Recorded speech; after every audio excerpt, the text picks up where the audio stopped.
राधे राधे दोस्तों, जय श्री श्याम। भगवान श्री कृष्ण जी कहते हैं कि सफल वही होता है जिसका काम उसे निरंतर आनंद देता है। ध्येय की सफलता के लिए पूर्ण एकाग्रता और समर्पण आवश्यक है। प्यार हर मौसम में होने वाला फल है और हर व्यक्ति के पहुंच के अंदर है। सफलता में दोषों को मिटाने की विलक्षण शक्ति है। अपने ऊपर विजय प्राप्त करना सबसे बड़ी विजय है। असफलता का मतलब यह नहीं कि आप असफल हैं, इसका मतलब सिर्फ इतना है कि आप अब तक सफल नहीं हो पाए हैं। यदि आप 100 लोगों को भोजन नहीं करा सकते हैं तो सिर्फ एक को ही भोजन करवाएं। महान संकल्प ही महान फल का जनक होता है। जीवन में सफलता का रहस्य हराने वाले अवसर के लिए तैयार रहना है। आत्मविश्वास सफलता का प्रमुख रहस्य है। सफल व्यक्ति वही है जो सुबह उठकर पहले ये तय करता है कि आज उसे क्या क्या काम करने हैं और रात तक वह उन सारे कामों को कई परेशानियों के बाद भी पूरा कर लेता है। असफलता केवल ये सिद्ध करती है कि प्रयत्न पूरे मन से नहीं हुआ। जो पढ़ते हो उसे अमल में लाना सीखो, यही उन्नति का मार्ग है। डर को नजदीक ना आने दो, अगर यह नजदीक आ जाए तो इस पर हमला कर दो। यदि आप सफल होना चाहते हैं तो अपना ध्यान समस्या खोजने में नहीं, समाधान खोजने में लगाए। अपनी असफलताओं को खुद पर हावी मत होने दो, बल्कि असफलताओं को ही अपनी सफलता की सीढ़ी के रूप में इस्तेमाल करो। प्रेम सदैव माफी मांगना पसंद करता है और अहंकार सदैव माफी सुनना पसंद करता है। जो रास्ता ईश्वर ने आपके लिए खोला है उसे कभी भी कोई बंद नहीं कर सकता।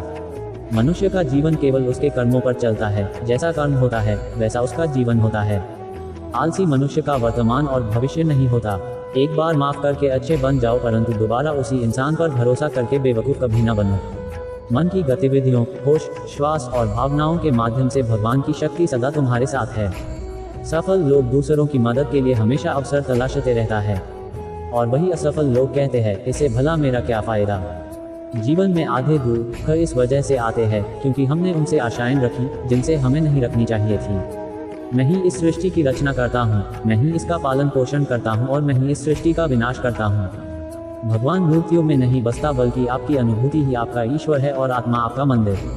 जब संसार में धर्म की हानि होगी, अधर्म की विजय, तब मैं इस पृथ्वी पर अवतार लूंगा। शांति से भी दुखों का अंत हो जाता है और शांतचित्त मनुष्य की बुद्धि शीघ्र ही स्थिर होकर परमात्मा से युक्त हो जाती है। हमारी आस्था की परीक्षा तब होती है जब हम जो चाहे वो न मिले और फिर भी हमारे दिल से प्रभु के लिए शुक्रिया ही निकले। लोग अक्सर सच कहने से बचते हैं या डरते हैं, पर सत्य कभी छुप नहीं सकता और न ही कभी मिट सकता है। कितना भी छुपा लें पर सच तो उजागर हो ही जाएगा। जो बात सच पर आधारित हो उसे करने या कहने और मानने से कभी नहीं डरना चाहिए। वही सबसे तेज चलता है जो अकेला चलता है। मूर्ख लोगों से वाद विवाद नहीं करना चाहिए, क्योंकि ऐसा करने से हम अपना ही समय नष्ट करते हैं। इच्छा पूरी नहीं होती तो क्रोध बढ़ता है और इच्छा पूरी होती है तो लोभ बढ़ता है। इसलिए जीवन की हर स्थिति में धैर्य बनाए रखना। धर्म केवल रास्ता दिखाता है, लेकिन मंजिल तक तो कर्म ही पहुंचाता है। जय श्री कृष्णा। राधे राधे।